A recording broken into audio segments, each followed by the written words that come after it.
Okay, everyone, I think that we're ready to start. I see that more people logged in. And just a reminder for everyone to please mute your audio and to use the chat for any questions and any comments during the presentation. Thank you for joining us. This is our Tintos and Surfaces, a conversation with Porcelanosa. My name is Leo Arango, and I'm the past chair of LA.IDEA. For all of those of you who don't know about LA.IDEA stands for Latin American Interior Designers, Engineers, and Architects. We are a committee of the AIADC, and our main goal is to, well, we believe in three pillars, which are to connect, inspire, and give. This event is one of the events that we have been doing for the last 5 years with Porcelanosa. Usually we host a Cinco de Mayo happy hour or networking event in the Washington, D.C. showroom. But this year we're trying to accommodate to the current situation and we're trying something different. So that's where the idea of tonight came about. So on behalf of IDEA, we would like to thank Porcelanosa for being a continuous sponsor over the last 5 years and for hosting the event tonight. A few of you were lucky to win some of the wines. So congratulations, and once again, thank you to Porcelanosa for providing all the wines.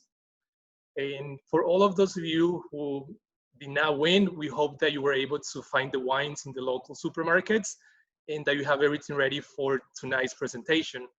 So the way this is going to work is that first, Santiago Manent, he's the director of the DC showroom and the general manager of the region. He will present a new line of products from Porcelanosa.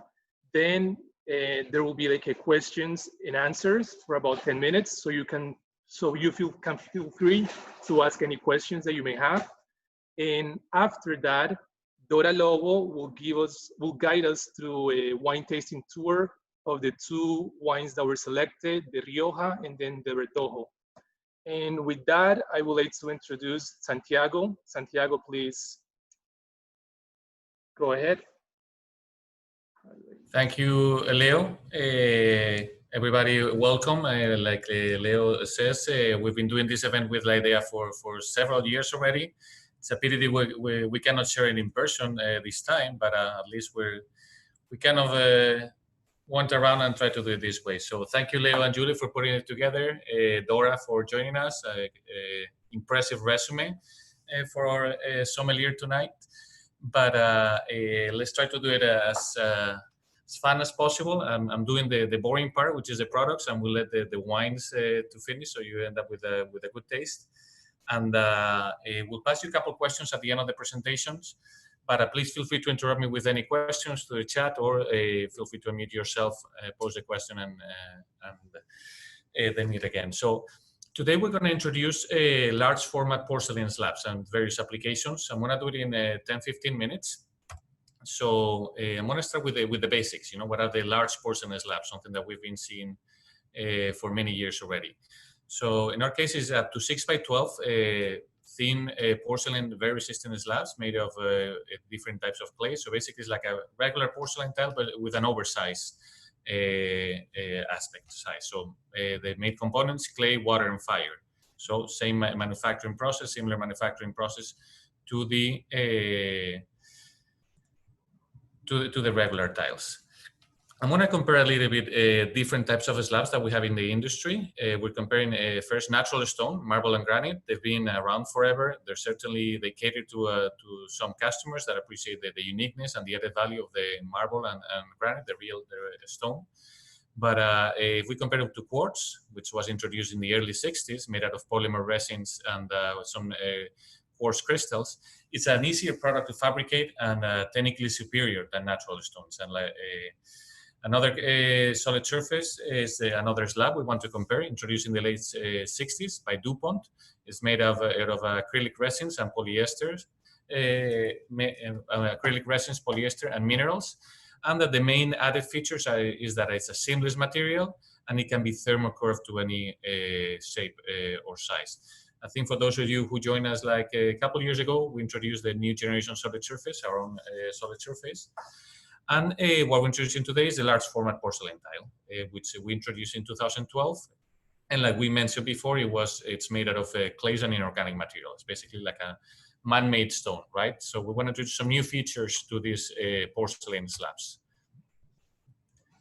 So first is the available sizes. You can see here on the left side of the screen, we're commercializing it in 5 different sizes. There's an extra size that we still have around, but basically on the sides we have 5x5 and 3/8 for commercial residential floors, 4x4 for residential floors, commercial applications 5x5 in 3/8, residentials 4x4 in 1/4 inch thick. For the wall, we have 2 thicknesses, 1/4 inch in 4x8, or 1/4 inch and 3/8 in 5x10. And then we have for countertops or even exterior facades, same as these other thicknesses, in 6x12 in 1/2 inch.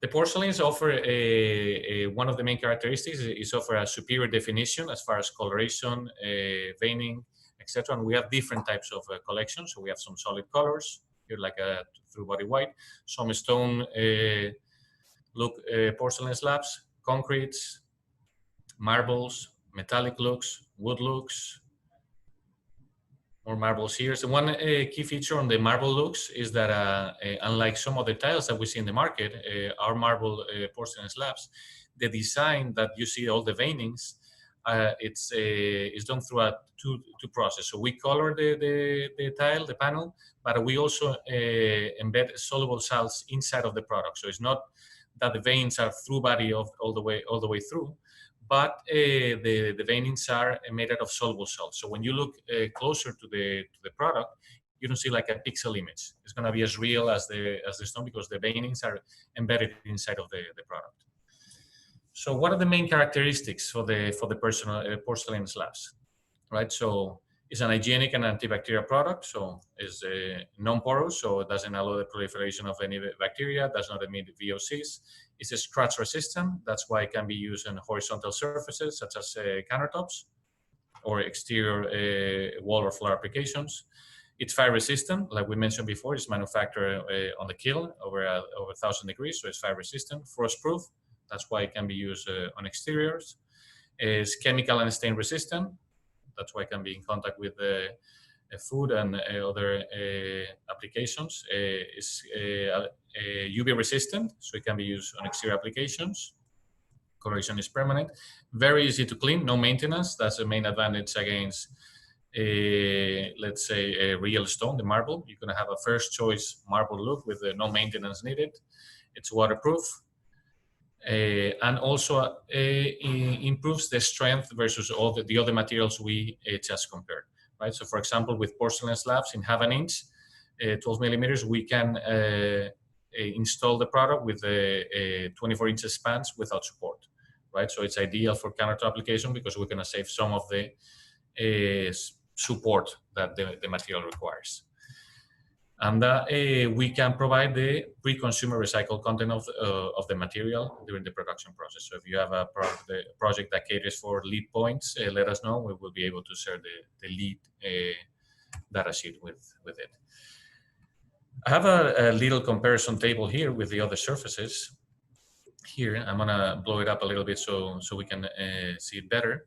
But you can see how it compares to the matte finish of X-stone, which is our porcelain slabs, the polished finish against quartz, marble, granite, and solid surface.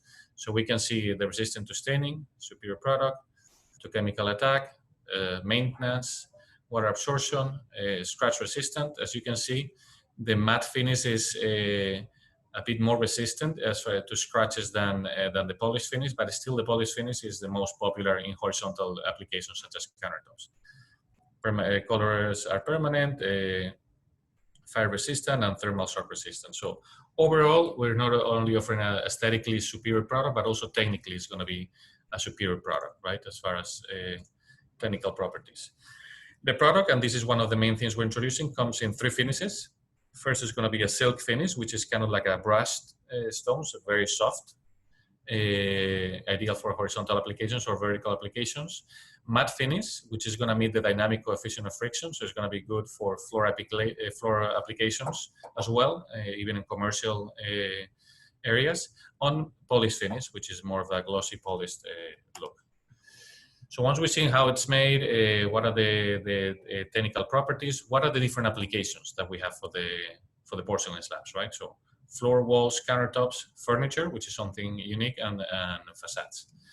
So I'm going to show you a few pictures of the different types of applications. We can see here like a kitchen where we see like the countertop with a 8-inch apron and a 2-inch apron here fabricated, but also the covering of the cabinets was also installed with the thin version of the porcelain slab. So we have the 1/2 inch with the 1/4 inch for the floor in a residential application and the 1/4 inch for the walls in here. You need extra support for the hinges, but it's an option.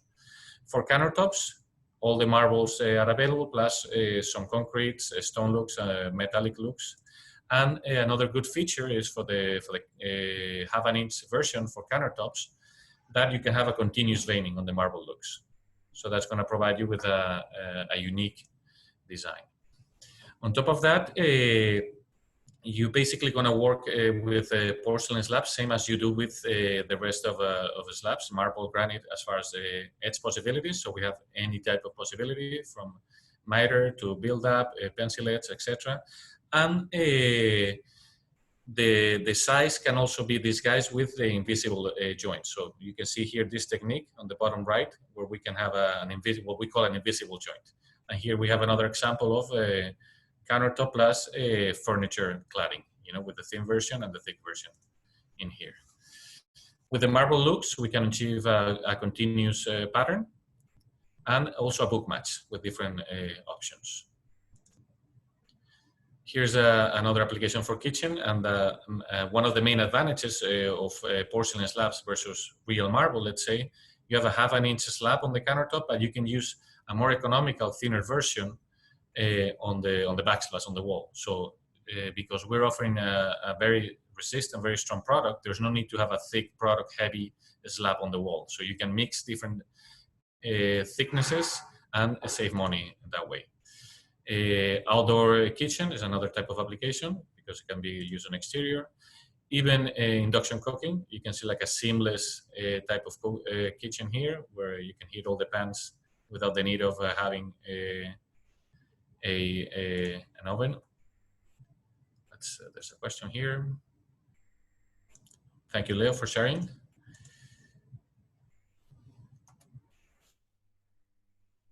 Okay, second.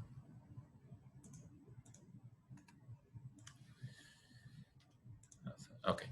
Next application could be residential, floor or wall. So you can see the taps around, the sinks, and the wall coverings. You can see different types of slabs here. You see the book match on the feature wall, and then the regular slabs cut to different sizes to create this look. On residential applications, exterior, interior.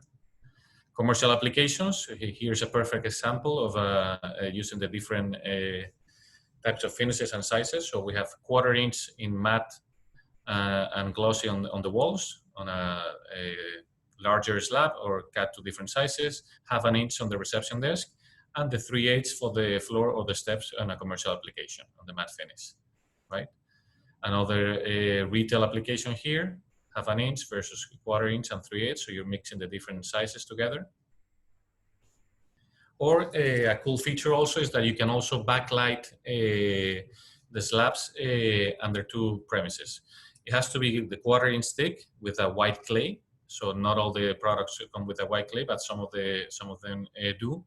And the limitations for backlighting, since we get asked this question often, is how much you can backlight. It's going to be only 1 piece. If you are gluing 2 pieces together and you backlight them, you will see a shadow on the joints. So here in this case, we can see like a hollow section here where we glue the slab with we have a plastic or glass to support it on the back, and a 4-inch cap with the LEDs on the back.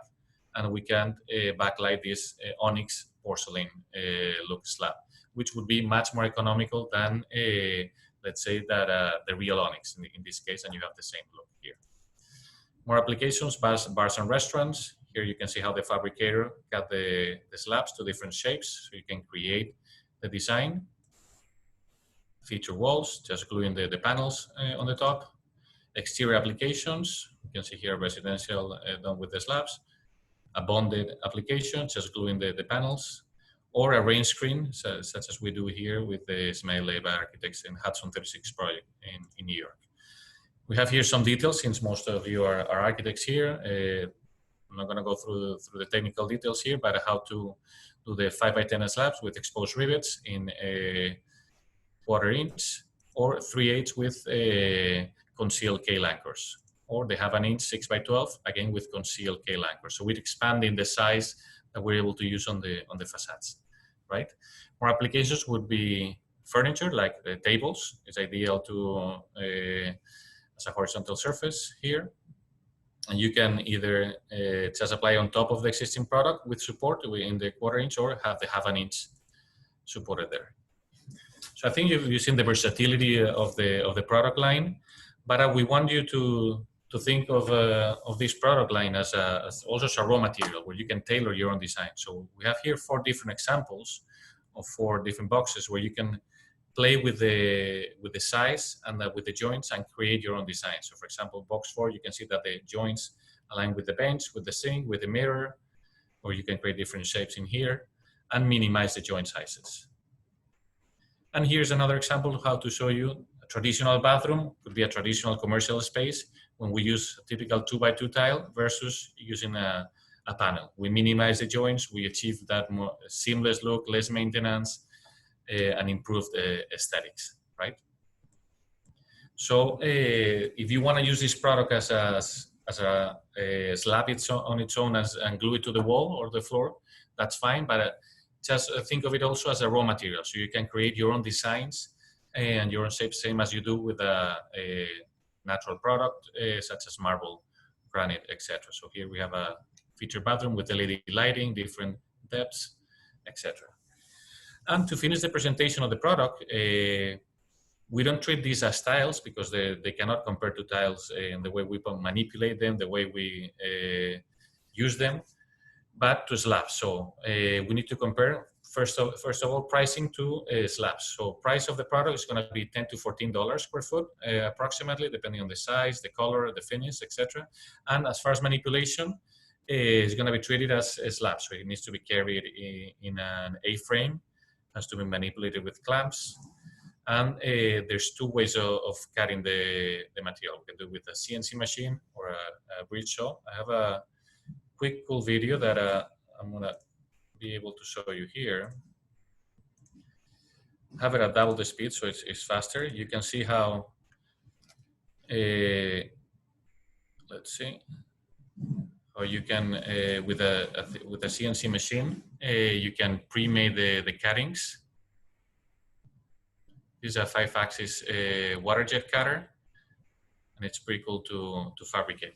The other characteristic of the installation of this product is that the installer is going to be a fabricator, right? They need to template, they need to play with the size available and fabricate it to size. Here's an example of how they do the aprons, how they glue the pieces, and then they polish the edges, right? So it requires some fabrication. If you're using it on the floor, then it's fine to do it with the regular tile installers. But for countertop applications, it's going to be with a fabricator. And another advantage to have into consideration is that the strength is a much more resistant product than marble, quartz, etc. So there's different speeds that the machine needs to be cutted. And here we have an example of the apron and the finished product with the waterfall and the installation here. So that concludes the presentation. I don't know if Julie, you can share the poll here really quickly. Sure. And if anybody has any questions, please feel free to share them. We have a couple questions for you in the past, for you in the screen, sorry, if you can answer them. But I also wanted to show you, since this is the topic of today's, and for those of you who have been in our events, like it's in our DNA, like the topic of today's meeting. It's I call it work hard, party hard, of the annual trip that we couldn't do this year with architects and designers that we do to Spain to visit the factory. So I know some of you, I saw some familiar faces and names that might show on these pictures. So we do this trip annually with architects and designers when we have large projects working with them, etc. And we visit Valencia. We, of course, taste the traditional paella, which is something we cannot share with you, something that we enjoy, sharing good food with you. Those who have attended the events at the showroom, you can, you know that, or those who have visited the factory.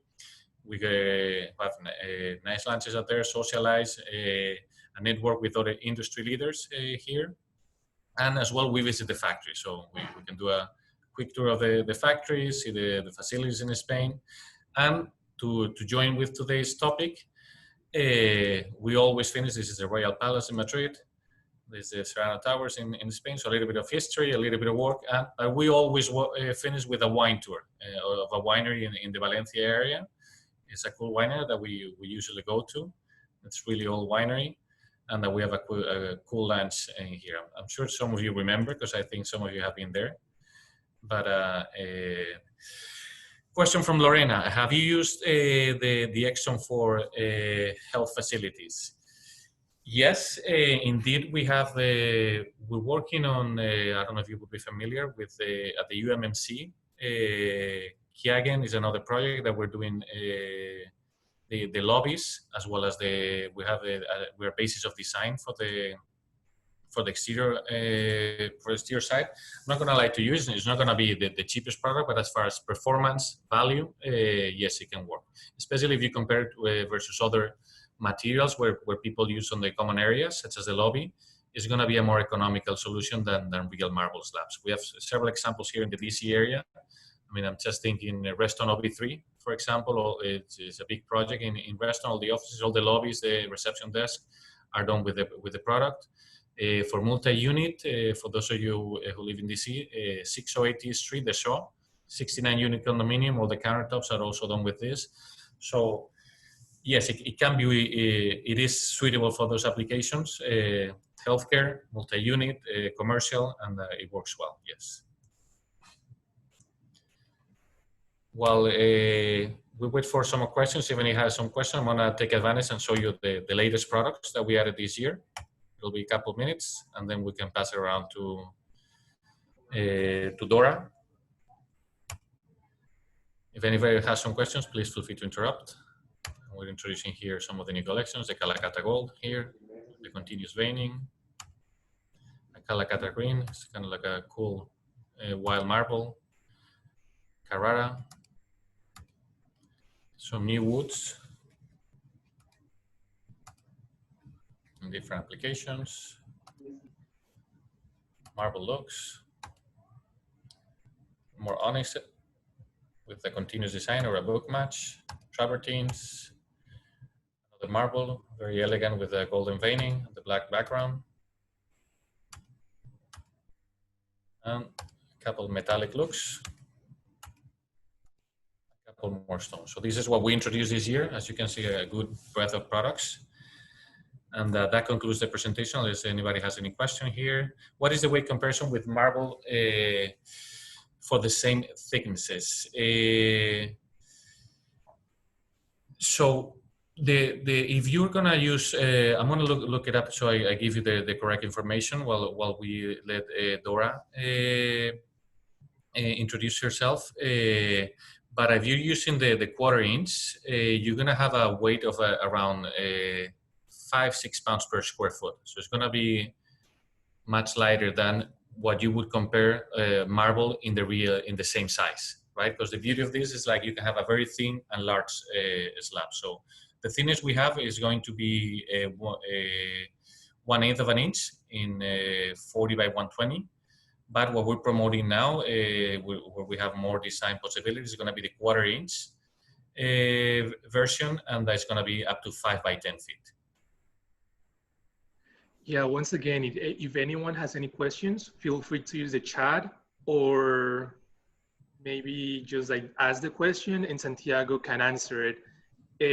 We also have your email, so you can always like reach out to us and we can put you in touch with Santiago as well, or anyone from the Porcelanosa DC. And then I'll finish also, Leo, if you allow me, with the website that you shared. We have a dedicated website that we can share with you, extonsurface.com. It's also embedded in our Porcelanosa USA website, where you can look on the tile section, and you can have on the porcelain panels, you can have all that.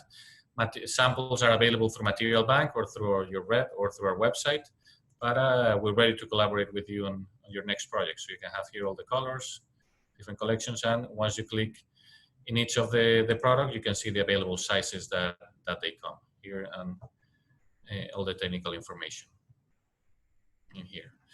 So I think that concludes my presentation. I don't want to bore people more. Leo, if you want to pass it around, Julie, to Dora. But congratulations, those who won the wine, and cheers to everybody. Perfect. Thank you so much, Santiago, for the presentation. That was great. It's always exciting to see new products and the versatility of these products and how we can apply them in our projects. So thank you so much. And once again, thank you to Porcelanosa for always being like one of like the strongest like partners and sponsors and supporting LA.IDEA over the years. So now, Juli, I'll share my screen, and then please feel free to introduce Dora.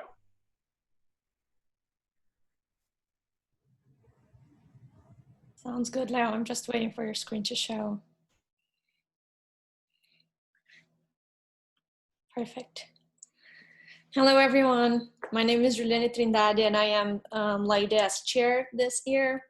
I'm very excited to see so many people joining us for this great presentation by Porcelanosa and a fun wine tasting that's going to be led by Sommelier Dora Lobo. So a quick introduction.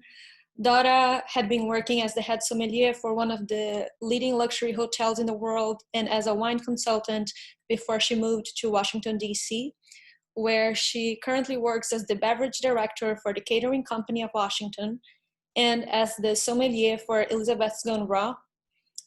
She has the task of pairing a different 7-course tasting every month for the only fine dining vegan restaurant in DC with organic and natural wines. Dora has a very extensive curriculum. I'm not going to go over all of it, but we are super excited to have her guide us through the wine tasting of Spanish wines today. So thank you everyone for joining, and go ahead, Dora.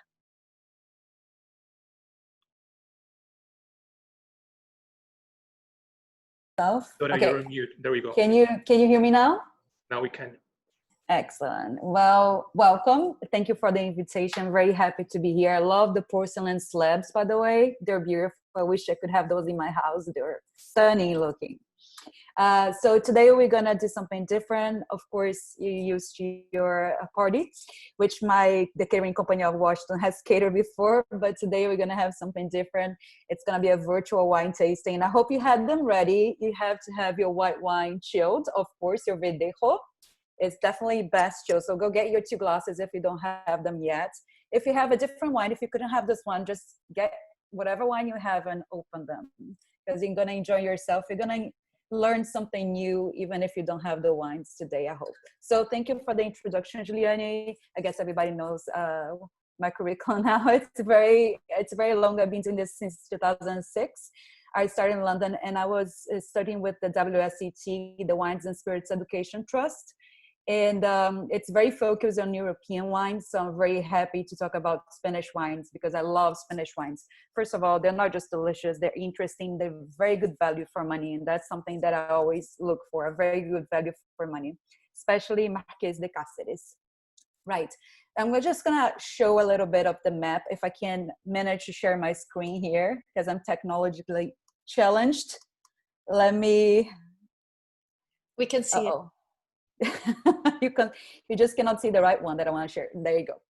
So I am sharing now this map of northern Spain, and just to show you where Marqués de Cáceres, the wines that we're gonna be tasting tonight, is. So we have here La Rioja, which is this area here that I'm circling. Here you have Rioja Alta, Alavesa, and Rioja Baja as it's divided. And here, closer to Madrid, we have Rueda. If you can see, this is the Rueda. This is where your white wine comes from, very close to Madrid. And again, the Rioja, a little bit closer to France over here. And that's really important to know because Bordeaux specifically is very close to Rioja, and that affected very much the quality of the wine. Really being close to Bordeaux just made a rise in quality of the Rioja wine, and that is what the Marquês de Cáceres has done actually. Let me stop sharing here. Right. So Marquês de Cáceres, this wonderful producer here, has been making wine since 1970, but the family goes far back when they actually used some winemaking techniques in France. They were exiled in France during the Spanish Civil War, so they're making wine in France, and they learned a lot, and they brought all the expertise to Rioja. And since the 1980s, in 1986, the European Union has invested a lot in the quality of the wines of Spain. So now Rioja and other Spanish wines are seen as a very high quality wine, but still they don't have the price that Italian and French wines have. So I think it's incredible. They now use a lot of French oak because of the proximity to Bordeaux and what they learned. And that added a lot of complexity to the wines too. So we're gonna start with the whites. We always start with the whites. So please get your Marquês de Cáceres Verdejo. And I'm gonna kind of teach you how to read a label. So this is the wine here. So if you see your wine, you have here the Marquês de Cáceres, the name of the producer, of course. Verdejo is the name of the grape. 2019 is the vintage. The vintage is the year that the grapes were harvested and they made the wine. So this is a very, very young wine. And you have here Rueda, which is the region that I showed you in the map. And also it's a DO, Denominación de Origen. I'm not sure if I'm saying that correctly because my Spanish is not perfect. Okay, good. I got it okay. So this is the Denominación de Origen, which is basically a seal quality for the wine.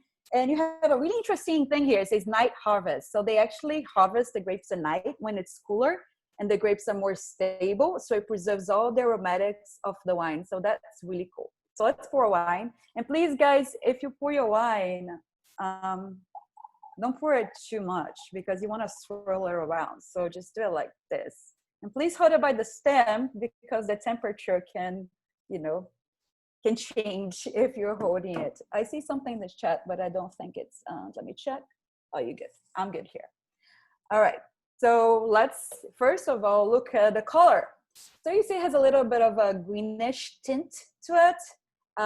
So Verdejo, with the verde green, its name actually tends to have a greenish tint to it. So if you have a little bit of a green in your wine, that's because it's supposed to be a little greenish. So white wine ages like this. They start being very pale as a real white wine. And then as it ages, it gets a little bit deeper and deeper and becomes a yellow color. This one is a very young wine. It's a 2019. You can see it's a pale color and has a greenish tint because of the Verdejo grape. Now, swirl around and you get a lot with the oxygen that's going into your glass and you get a lot more openness for the aromas. And I know it sounds silly sometimes, oh, you're swirling around, you look so pompous, but it's really important to get all the different flavors and aromas out. So, and just stick your nose in there. Don't be afraid to stick your nose in there. All right. I smell a lot of lime zest, lemon, Meyer lemon, a little bit of grassiness to it, hints of peaches, maybe grapefruit. And by the way, all that I'm saying is extremely subjective, so there's no right or wrong. Of course, when we are studying wine, we are kind of trained to identify certain flavors, but there is no right or wrong about how a wine tastes like. So if you think it tastes like, I don't know, like coconuts, yes, it is right. So it's whatever you want it to be. So let's roll it again and let's taste it.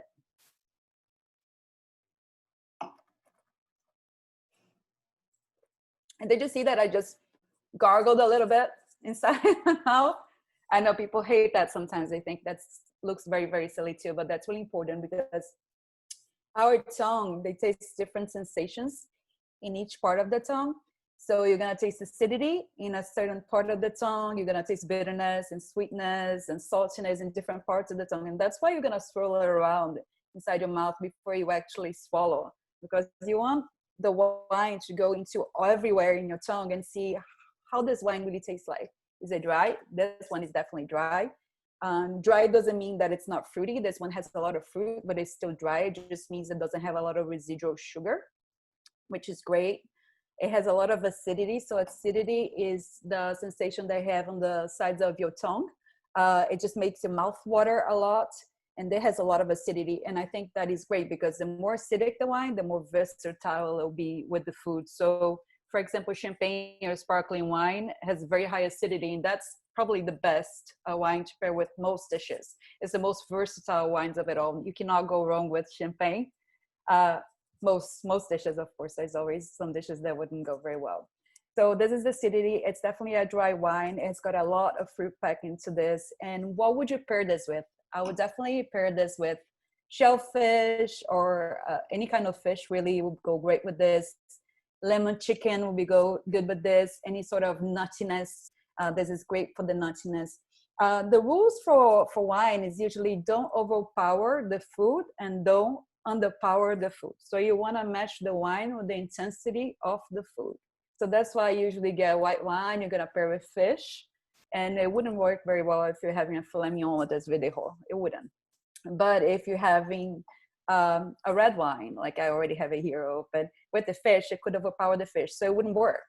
And the other thing that's really cool too is that just try to match the wines to the same place that they come from. That is the best advice. So if you're going to have with Spanish food, most likely it will work very well with Spanish food. So you can drink up now.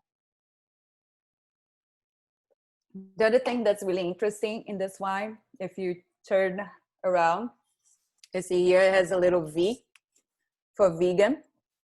And so this wine is vegan. Not every wine is vegan. People are quite surprised by that. Sometimes wine would use animal products. There is also a filtration and fining process at the end of the winemaking process to just correct some sort of imbalance, maybe in the color, some cloudiness, maybe some imbalance in the taste itself. So they filter the wines, and sometimes they use egg whites or gelatin or even fish bladder. So sometimes wines are not even vegetarian for you who are vegans and vegetarians. But you can you can check if there's this V, or you can check on their own website of the winery to see if they're vegan or not. This one is not, it's vegan, so they use probably clay bentonite, which is the stuff that you put in your face, like a facial. They use that for filtration. Don't worry, it's perfectly fine to eat it. So you're good with that. Now we're gonna move on to the reds, and please continue. Dora, we have two questions in the chat. Oh yes, I'm sorry. So before we move on, from Karina. Okay. The question is that you stated earlier that you always start with white wines. Can you expand on that, either historically or taste-wise? Sure. We always start with the lighter wine. That's usually what it is. So if you have a lot of red wines, for example, you're going to start with the Pinot Noir or something that has lighter tannins or intensity, because you don't want to confuse your palate. So if you go from the lightest wines into the heaviest wines, your palate is not going to be confused. If I have this first, and this is going to really overpower, it's the same thing as I was talking about, the food match. It's going to overpower my palate, and I'm going to have the tannins like sticking my mouth for a long time. It's just going to linger in there for a long time. If I have this, I'm just not going to taste it. It's just going to be harder to taste. So we always start with the lightest wines. And that is also if you have oaky Chardonnay, for example. You have an oaky Chardonnay, and you want to start with the unoaked one and then go to the oaky one, or the deeper one, the most aged one. So yeah, you just start by level of intensity. And I see another question: what cheeses do you recommend to go with the white? And as I said before, you should always pair with the cheeses from the region. And so I would recommend a Manchego cheese, for example, a Spanish cheese for sure. But I think that white wine is great with soft cheeses, and if you want to go with red wine, the rule of thumb is to go with hard cheeses, more intense cheeses. Again, it's just about no overpowering and just going with the intensity of the wine and the intensity of the cheese. All right, we're gonna continue with the red, and here you have Rioja. I think I have another screen to share, so bear with me so I can just show you what I can see here. I'm so bad at this, guys. I'm so sorry. Let me go okay. This is the classification for a Spanish wine. And you can see here you have Vino de Mesa and Vino de la Tierra, this is the lowest classification, has the lower value. If you go up, you go to Denominación de Origen, which is the Rueda that you're having right now. And then if you go up a little bit more, you have Denominación de Origen Calificada, which is the DOC. This is Rioja. This is where the Rioja and Priora is. There are only 2 Spanish wines that are in the Denominación de Origen Calificada, and that is a big deal. They have to follow a lot of rules to be able to put Rioja on the label. It's regulated, very heavily regulated actually. And then this is a very new classification called Vino de Pago. This is wines that come only from a single vineyard. So there's very exclusive wines, and very little wineries have that as well. All right, so I'm gonna read this again, which is says Marqués de Cáceres again, Rioja, again, it's the Denominación de Origen Calificada, it's the DOC. And you have here Crianza 2015. So this wine is a 2015. I don't know if you have a 2016 there, you might do. It's actually, if you have 2016, it might be even better because it was a slightly better year. This was a hot year, even though it's older, it doesn't mean necessarily it's the best vintage, but this is a great vintage still, but it's ready to be drunk now. Crianza means child, is a wine that doesn't really age that long, but it is perfect for early drinking. It's been aged for 5 years, so I think it's good enough to start with. And I'm gonna show you a little bit also of the Crianza and all the classifications for Rioja, but for now, let's drink because we were very curious about this wine too. Okay, swirl around again, please.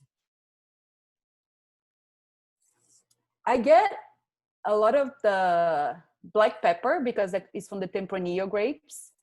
Rioja has a few different grapes. This one is 100% Tempranillo, but it also can have the grape called Graciano, Grenache, or Grenache, and Masuelo. Also, I'm probably butchering all these grapes because my Spanish is not that great, but that's how I understand it. So this is a very characteristic of the Tempranillo. It has a little bit of the black pepper spice. And there are a lot of cherry, dark berries, and plums here. And little hints of vanilla. And this vanilla that I get is from the oak. It's from the French oak barrels that I said that this wine was aged, that they brought from Bordeaux. I get a lot of the woodsy, oaky notes. So let's try it. Again, we're gonna swirl around, so don't laugh at me.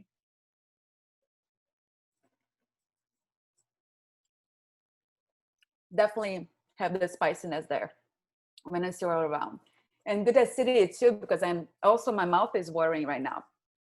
I want the food that would be great with this, with any kind of charcuterie or ham or anything like a paella, even if you have meats in there. Lamb will be great with this.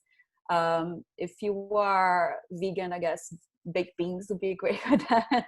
And maybe a jack potato would be perfect with that. Even a plant burger with caramelized onion will be quite tasty with this wine. And another thing that I wanted to say is, I didn't mention the color. I'm sorry, I got carried away with the drinking. But the red wines, they start being very violet in color. And as they age, they become brown. So you see this color is quite ruby. It's perfect. I think this is right on its peak and it's perfect for drinking right now. So let me do that again and please continue drinking. All right, I'm gonna share my screen just to show you the classification within Rioja. Always get this wrong, huh? It's impossible for me to get it right. Okay. All right, so this is Rioja classification, and you have here the lowest classification of Rioja, which is the thing that's blocking. I think I'm blocking myself here, but this is the lowest classification of Rioja, which has low to no aging in oak at all. There you go. Here is what we're drinking right now. It's a Crianza, which has 1 year in the oak and 1 year in the bottle. So it needs to be aged by law.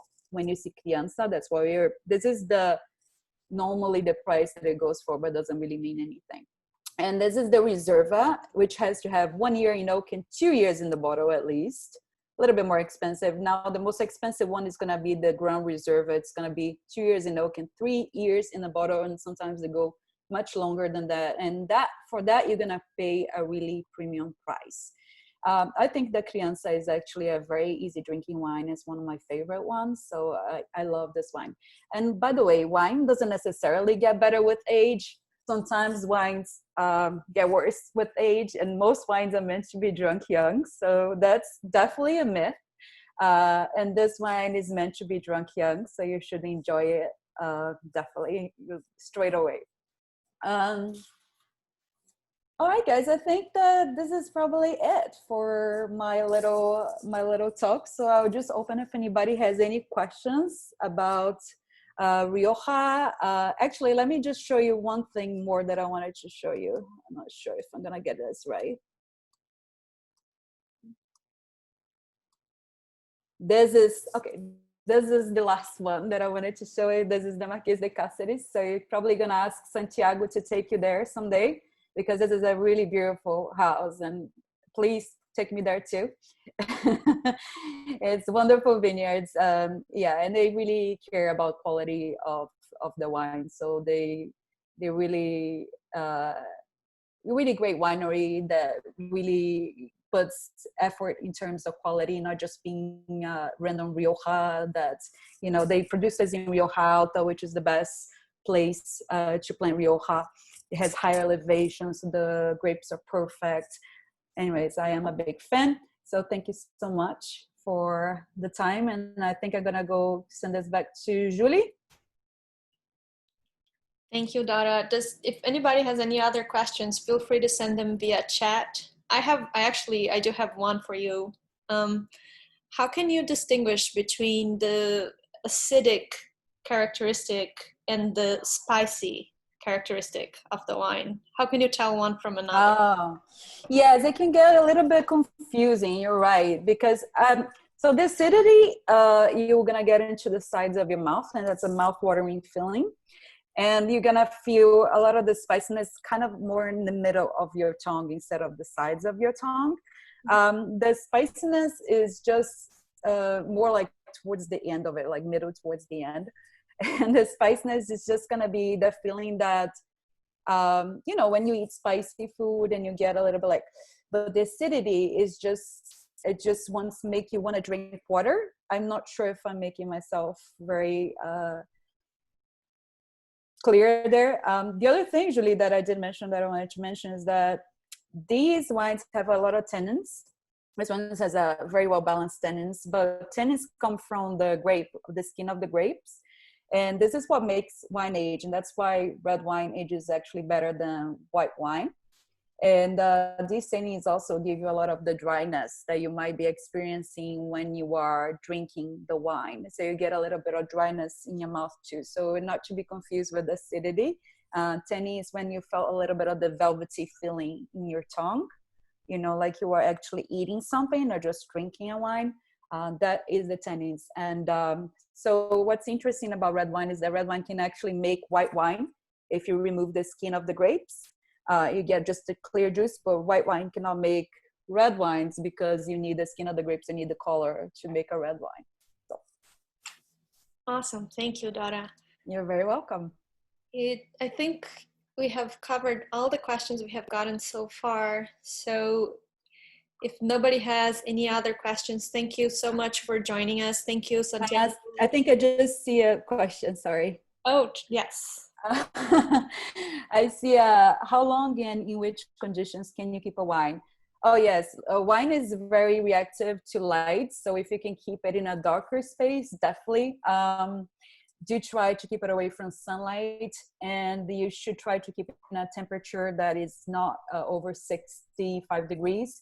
Even for red wine, it's very, very damaging to the wines. Wine is very, very delicate breed, and so you want to keep it away from light and want to keep it away from heat for sure. And then it should last. Of course, if you have your little bodega, that would be great. And see, does it make a difference to store it horizontally? Yes, it does make a little difference to the sediment of the wine not to be accumulated. So it's best for the wine to be stored horizontally. So that's a very good question, actually. If anybody has any questions, let me know quick before I leave. You can ask any question. No question is wrong here. That's right. We have like a few more minutes for any questions. And also as a reminder, if you're posting anything on social media, please tag LA.IDEA DC and follow us. We have our Instagram, Twitter, LinkedIn, Facebook pages. So feel free to join our social media pages and stay up to date on our events and the things that we're doing. And please. And I also put my Instagram there. Sorry, I put my Instagram there for anybody who wants to follow me and answer any questions as well. Oh, is it appropriate to store red wine in a regular refrigerator? No. I know in Brazil, Julie's from Brazil as well, and we know in Brazil people do that because it's so hot. And I guess in Spain they would do that as well. No, in very hot countries, you usually store red wine in the fridge, but you shouldn't do it. Red wine requires a different kind of temperature, so it'll be around 50 to 60, no more than 65 degrees. You don't want to do that. It really depends on the wine too. Lighter wines require a little bit cooler temperatures, and the more intense wines, they can require maybe, I would say that this one, you should do it 55 to 65. All right, thank you so much. Oh, without breaking the bank, what do you recommend for a cava? Ooh, cava is something that's really easy because cava is made the same way as champagne, the same exact way, but it's much cheaper than champagne because champagne can only be made in the region of Champagne, France, and cava is made in Spain, of course. So cava is much cheaper, and it has the fruitiness of a prosecco and has the dryness of champagne. So it has everything for very little.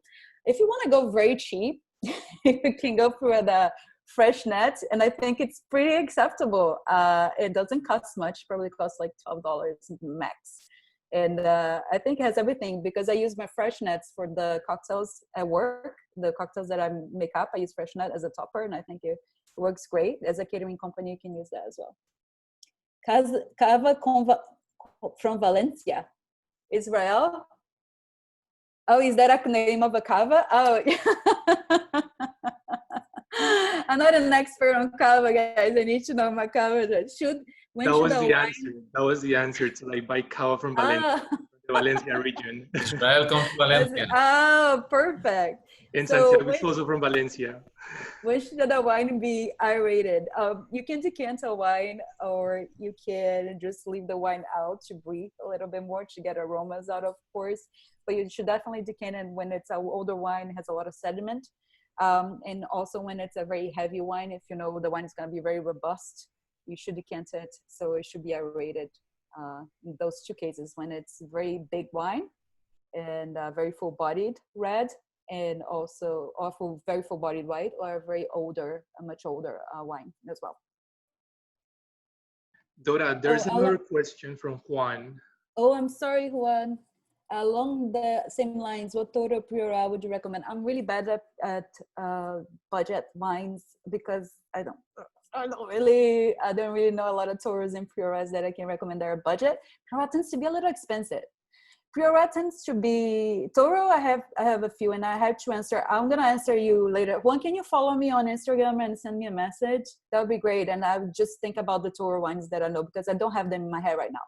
But Priora is the kind of wines that are Alvaro Palacios is probably the best one in Priora. He kind of restructured the whole area, but it tends to be a little expensive. So it's not really that budget, but that's my favorite one. What is the cut line for an aged wine versus a young wine? 5 years, 10 years? It really depends because some wine are meant to be drunk young, like a Beaujolais is supposed to be drunk young. And so if the Beaujolais is 5 years old, it's already an old wine. And then if you have a really nice Bordeaux, a Chateau Petrus, you have a Chateau Petrus from 2015, that's really, really young. And then you have 1983, then that's the one that's ready to be drunk. So it really depends on the wine, if the wine is supposed to be drunk young or if the wine is supposed to be aged or not. And that depends on the years as well. Some vintages are so good that they're gonna last for a long, long time. And some vintages, depending on the climate, the soil, they're gonna be terrible and they're not gonna last very long at all. All right. Okay, I think we got a lot of interesting questions. So thank you everyone for joining us today. This was a lot of fun. Feel free to follow Dora on her Instagram. She shared it on the chat. So you can ask her additional questions if they come up to you later on. Thank you so much, Santiago and Dora, for joining us today. And thank you for everybody who was part of this fun conversation. We hope you enjoyed it as much as we did, and hope everybody's staying safe inside. So thank you so much, and follow LA.IDEA social media for the upcoming fun events that we're planning for everyone. That's right. Everyone, on behalf of Porcelanosa, I hope you stay safe, and we look forward to seeing you together, to stay together again, but stay safe in the meantime, and all the best. That's right. And if anyone has any questions for Dora or Santiago, feel free to reach out to us, reply to the emails that we have been sending now, and we can always connect you directly. So feel free to send us an email with questions, and we can always get you in contact with Dora and Santiago. And on behalf of LA.IDEA and AIADC, we would like to thank you, Dora, for your time and for the great tour of Spain with its 2 great wines, and Santiago for the presentation. It's like I said earlier, it's so exciting to learn about new products that we can always specify in our projects. And thank you again for the sponsorship and for the wines that you gave out to a few winners. Our pleasure. It's always good to collaborate with LA.IDEA and AIADC. We love it. Thank you, everyone. Thank Thank you for joining. Thank you.